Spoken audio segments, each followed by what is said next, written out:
What is up everyone, it is Dan from Guitar Talk here, back with another episode of Fractal Fun. So today we are going to look at dialing in a preset that's got a few different instruments in there that aren't electric guitar. Roll that intro!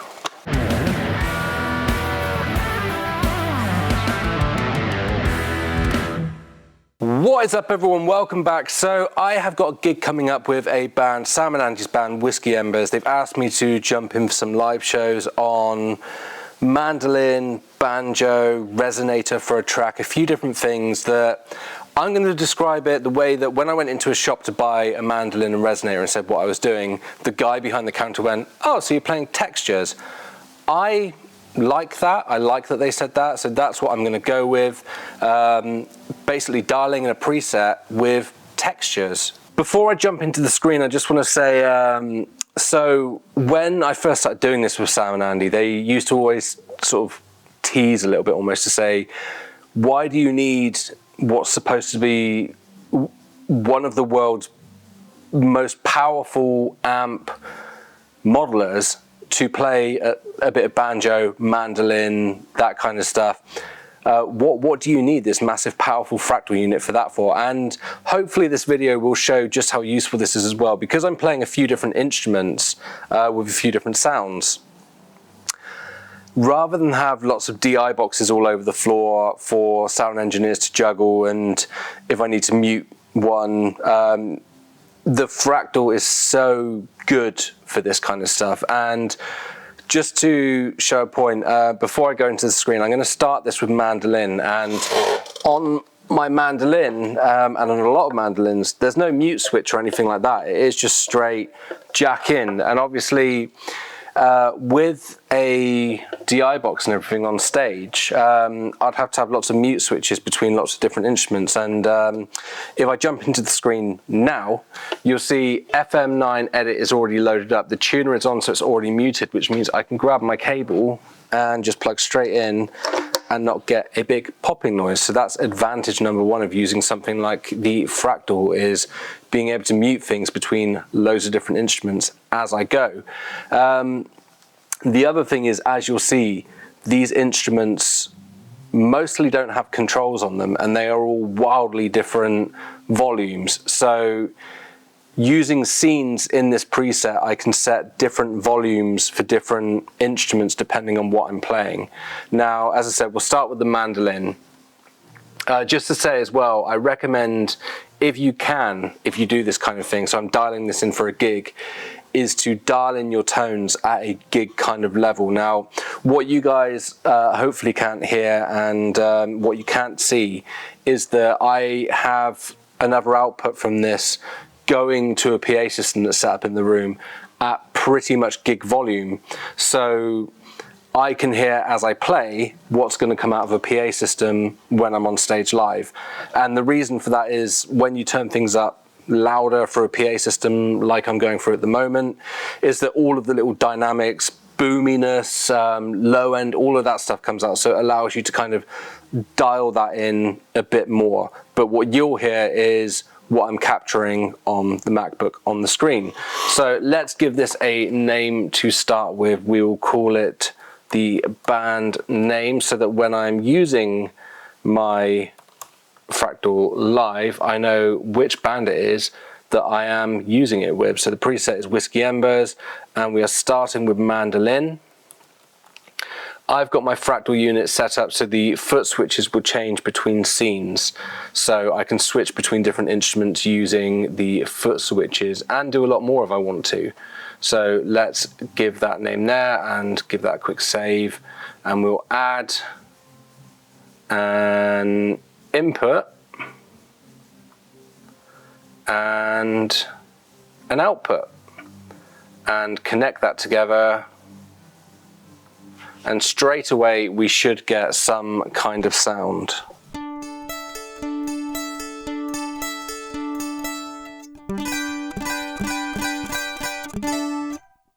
So it's quite a flat sound, it's quite a quiet sound, because it is just literally a signal going through. This is a straight piezo, as I say, with no controls.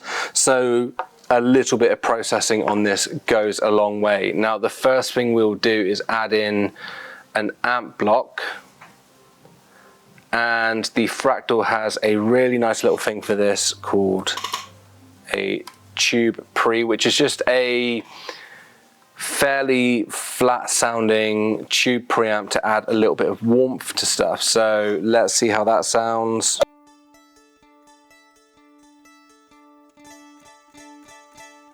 It's quieter again because now we've got the amp going through there. We need to dial this in a little bit. So let's turn up that master volume a bit.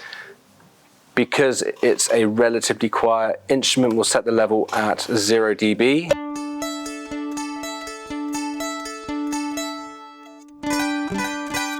And we've got some sound coming in again, and we'll turn the gain up.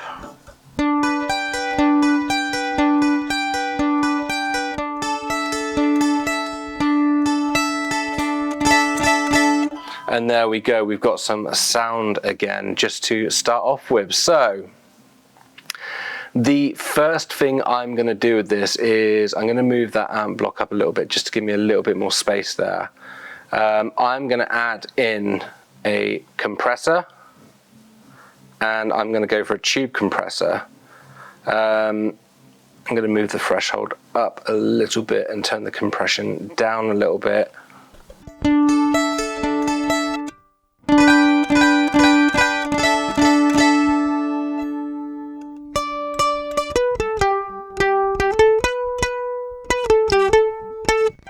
I find the tube compressor works with this very, very well, and that already has pretty much done everything that I need it to do. We can turn that release time down a little bit as well.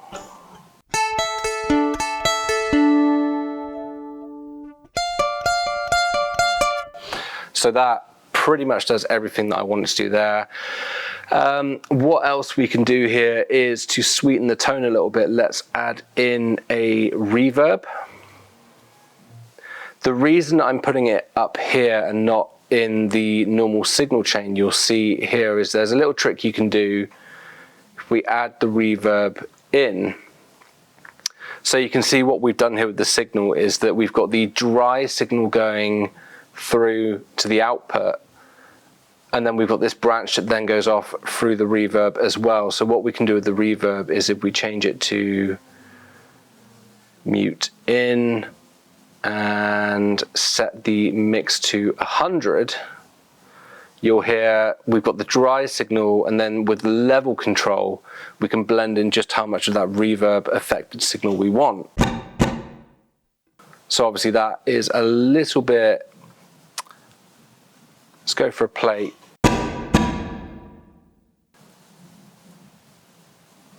And take it down a little bit, maybe to around there.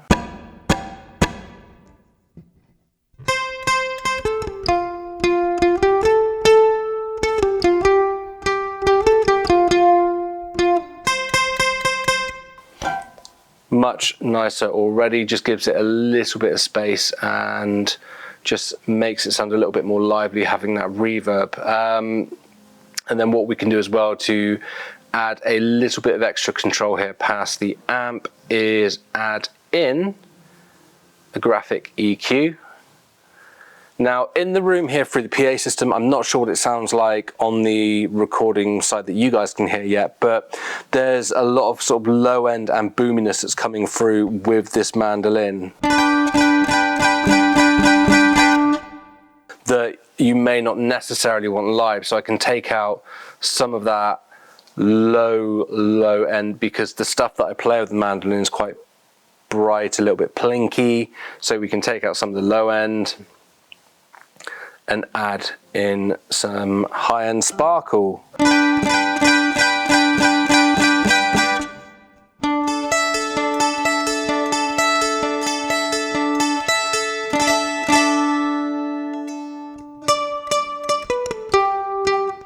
That has already in the room cleaned up the sound loads. It's got rid of the boominess in the low end, which is exactly what I want from the mandolin sound. Now the mandolin sound that I'm using, there's nothing fancy about it. I don't need anything fancy. It's a texture in the background. That is pretty much everything I need. So I'm going to hit save on that, and say job done there, and copy that to scene number 2 so that we've got it there ready. And we'll say scene number 2 is going to be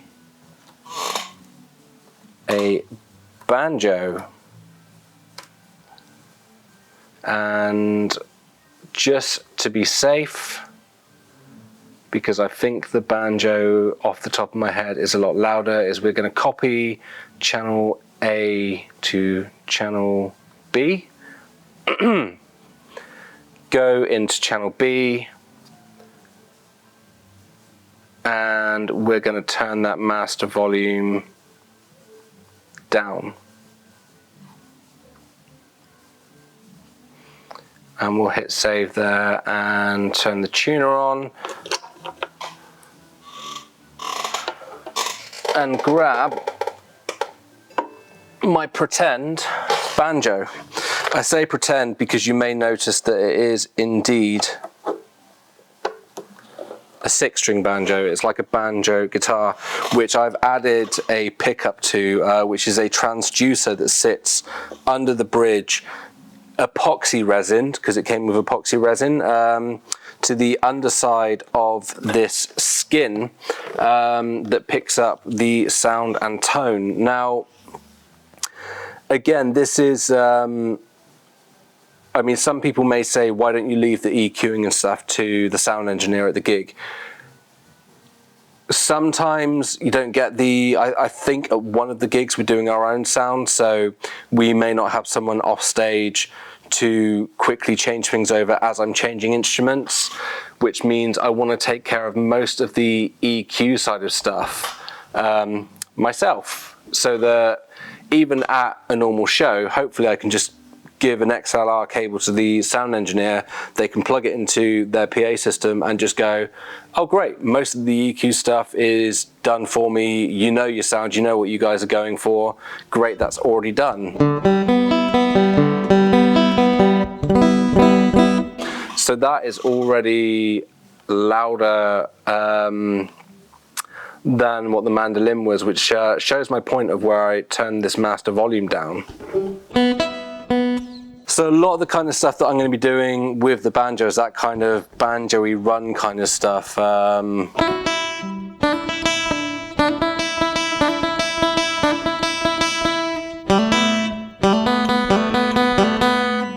So instantly, what I'll do here is I'll hit save with that master volume turned down a little bit. We will turn the gain down a little bit as well and hit save there. You may notice that I tend to hit save quite a lot. It's just when I've been playing with the Fractal before and I've forgot to hit save and I go to a different preset and go back and I lose my changes, it's just kind of like a nervous habit of hit save, hit save, hit save. So you may notice that I do that quite a bit. Now, EQ. I want a different EQ for the banjo. I want to take out some of this low end. The banjo, for me, what makes the banjo is that there is a particular honky mid-range tone to a banjo that kind of, I tend to find if you take the mid-range out of a banjo, especially a 6-string one like this, it starts just sounding like a rubbish acoustic guitar rather than a banjo, whereas a banjo is just lots of mids, so.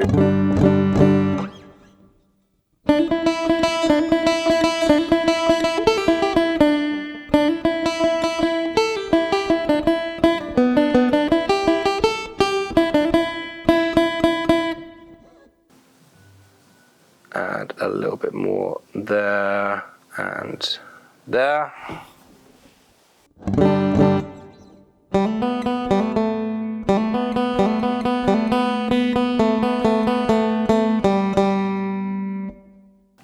That's kind of taken care of the EQ side of things for me, and the reverb, it's got a little bit more reverb than I would want, so I'm going to copy that channel over to channel B because I do like the plate reverb, and just take that down a little bit more to maybe minus 12.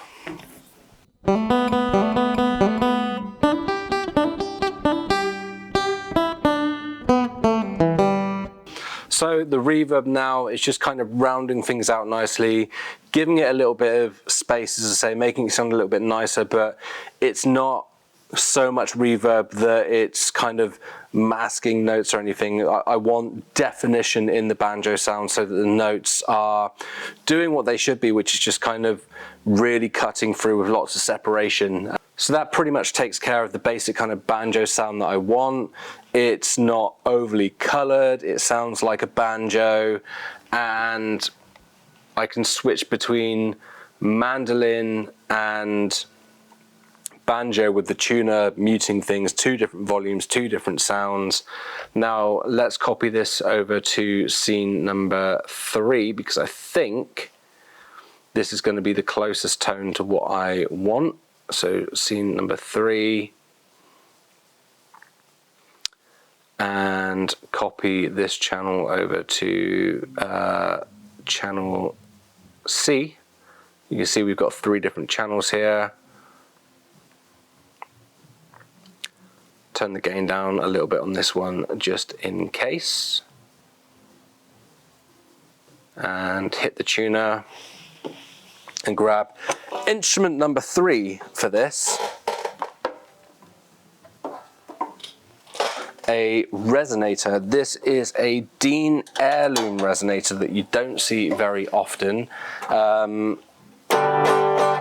I wanted one of these ever since I saw Alter Bridge play, and before Rise Today, Miles did this whole like Mudhoney song on a resonator that was a thin-bodied Dean resonator, and I wanted one ever since, and I couldn't find one. It took me years and years to find one, and I managed to pick this one up eventually.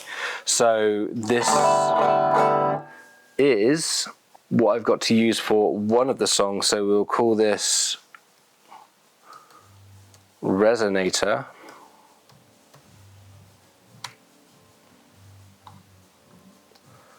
Now let's take a listen to how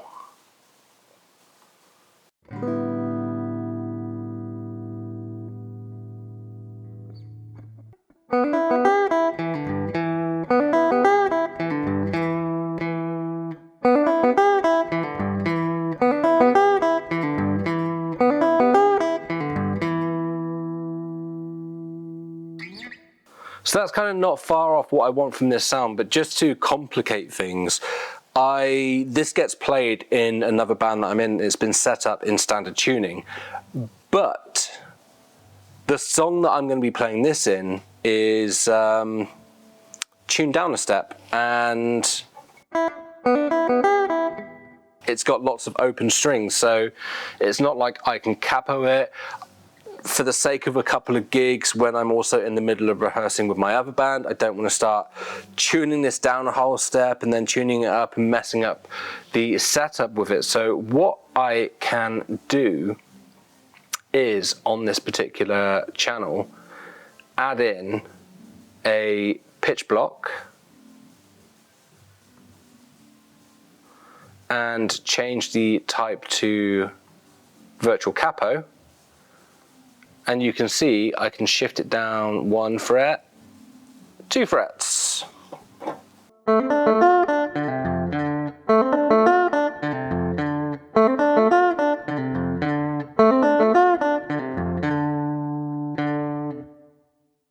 So just like that, we've got it tuned down a step without actually having to mess with the tuning of my resonator. And I'm not gonna lie, in the room here, it sounds really odd doing it this way, because I can hear the resonator as I play it, whilst also hearing it through the PA system. But obviously live on stage, where I'm going to have a monitor in front of me, a loud band around me, I am not going to hear this at all when I play it. I'm only going to hear what's coming back through the monitor, so it's not going to be a problem when I play it live. So what I'm going to do is copy channel B to channel C, swap that to channel C, so we'll put that on there, and we are going to put in a little bit more high end, because where I've gone down a step with the pitch block, it does lose a little bit of high end. So we're going to bring all this down a little bit and just scoop out a little bit more of that low end sound.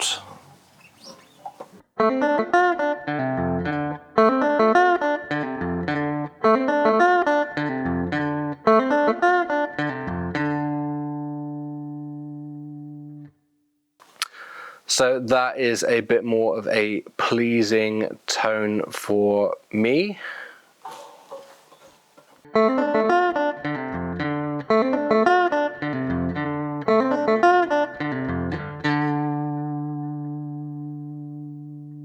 Nice, nice. Not nice in the room. In the room it sounds like a really weird harmony going on, just because obviously I can hear this and the PA system. So let's hit save on that, and we want to make sure on our other scenes, let's turn the volumes down on this. We want to make sure on scene number 2 that pitch block is off, and on scene number 1 that pitch block is off. Hit save there, and so when we go to the resonator scene, which, as I said earlier, all of this is very foot switchable, when we go to the resonator scene, then the pitch block is engaged for that one song that is down a step with that virtual capo, which is so handy. So those are 3 basic tones that I've dialed in, I believe roughly volume matched for what I need. I might need to tweak it a little bit when I'm actually in a band mix of taking some volumes up and down, but that is going to get me a good start. And there is also a really useful tool in the Fractal, where are we, preset leveling, where we can have a look at the level of the preset.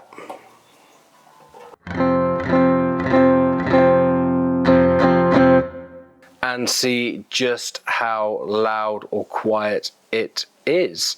And between the scenes, when you change the scenes, you can obviously make sure that you are hitting the roughly the same volume if you're doing what I'm doing, which is using several different instruments. And we can tweak as well in the scene levels, where we've got the mandolin, banjo and resonator. We can tweak the different volumes there, which is kind of what we're going to do a little bit now. So scene number 4, let's go ahead actually, scene number 8, I'm going to call this mute, and scene number 4 I am also going to call mute. I've only got 3 sounds that I'm going to use for this show. So scene number 4, scene number 8, you'll see why I've done those 2 in a minute.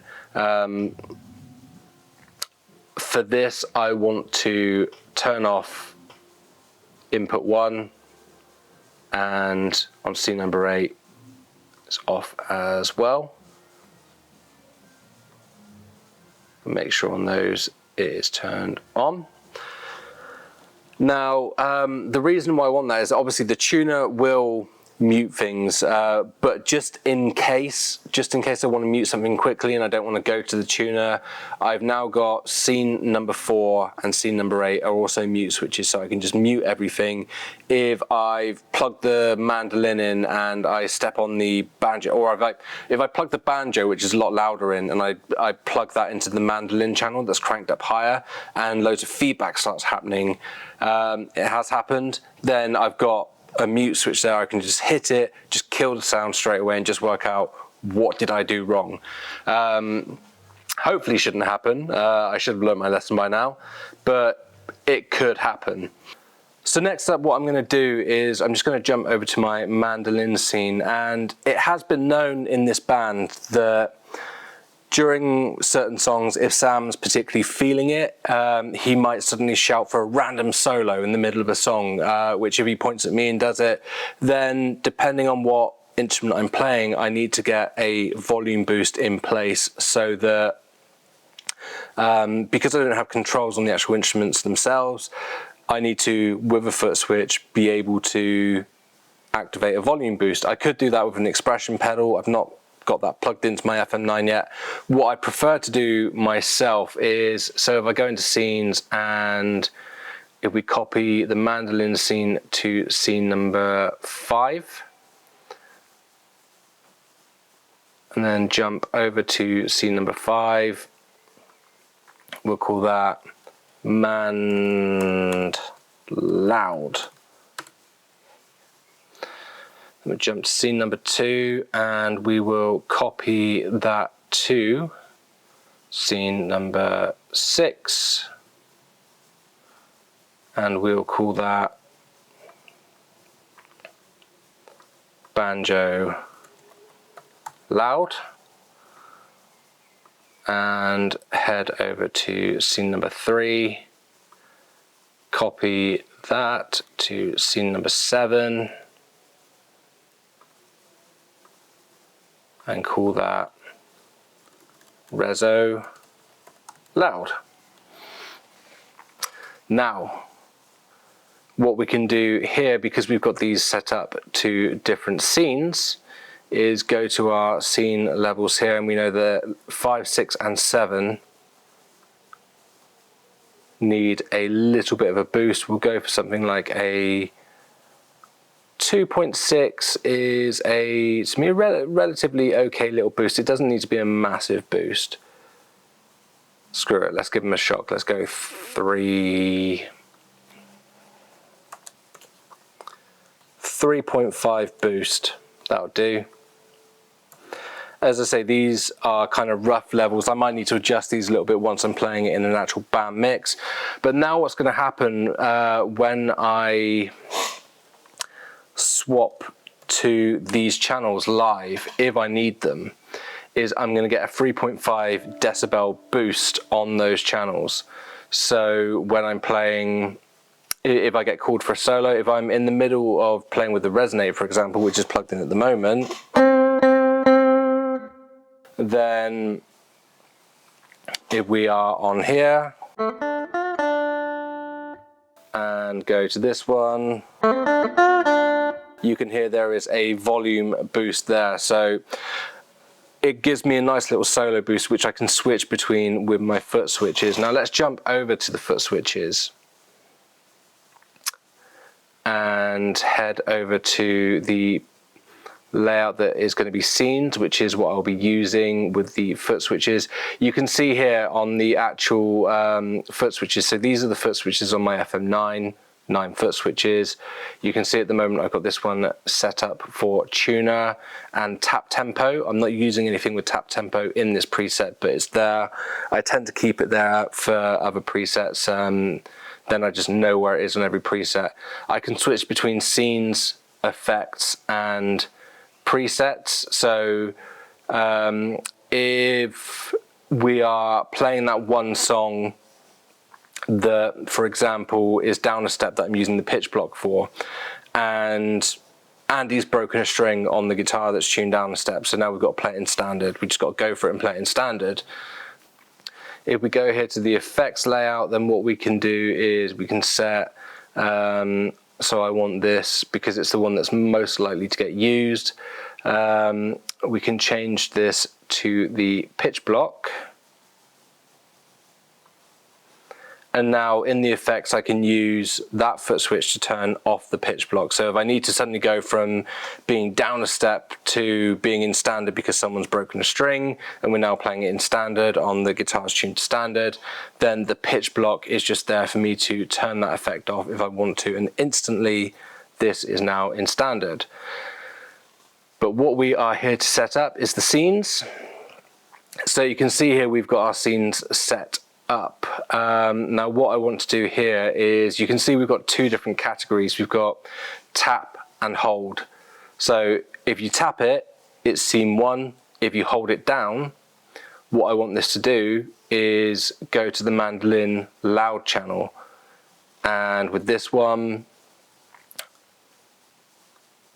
we want to set it to a scene, and it's going to go to scene number 6, which is the banjo loud, and then the resonator, again, we'll set that to be a scene,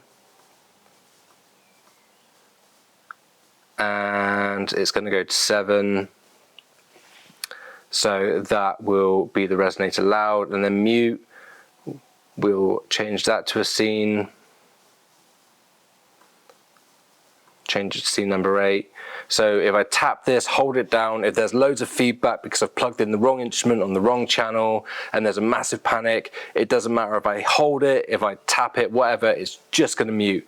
That's all I want. Now I can as well with the more button. The more button will actually go through to the other scenes as well, but I like just having them there on the 4 without having to switch back and forth between things.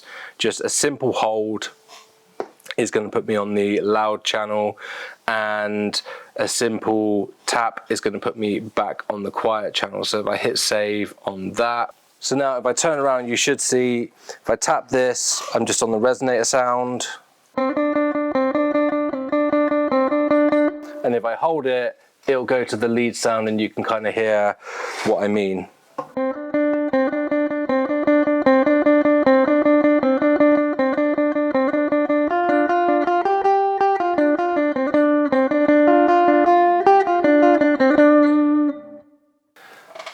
Easy as that then to switch between loud and quiet sounds. Just gives a nice little simple boost. So that is pretty much everything that I need set up for that gig with those 3 instruments, just to change between different tunings, different EQs, different volume levels between the 3 different instruments that I've got to use. That's pretty much set up, ready to go. And then I do have that extra foot switch there as well. So with the mute, if I suddenly get told, oh, actually we want you to play acoustic on this song, then I can use that 4th button there to dial in acoustic tones and just make sure I use the tuner as my mute switch for when I want to change between the different instruments that I'm going to be using during this set. So there we go. I hope that's been helpful. As I say, some of these sounds will probably need tweaking a little bit once they are in a band mix, but just to give you an overview of setting this up to use with different instruments, with different volume levels, different EQs and everything, all within one preset. I hope that's been helpful. This has been a little bit of a do it on the fly and get things ready for this, for a rehearsal in a couple of days, just so I've got at least the bare bones of it there.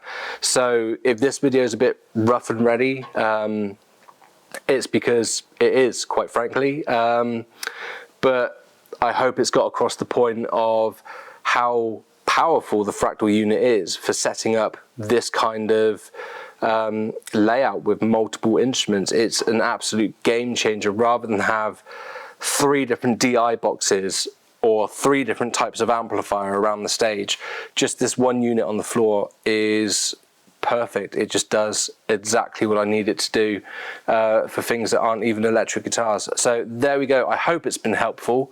Drop a comment below if you want to know anything, and I'll do my best to answer it, or you can email me at dan@guitargeargiveaway.co.uk if you want to ask something that you think might be a really silly question that you don't want to write it in the YouTube comments because you think people are just going to laugh at you. There's no such thing as a silly question. So by all means, if you want to know something you don't want everyone else chiming in, then just drop me an email and I'll do my best to answer there. And as always, if there's any videos you want to see me do that you want to know anything about the Fractal and you'd love me to do a video on it, then just drop me an email or a comment below just to let me know what you want to see me do, and I will try and do it for you guys. Other than that, hit the like button, hit the subscribe button, and I will see you guys in the next video. Bye.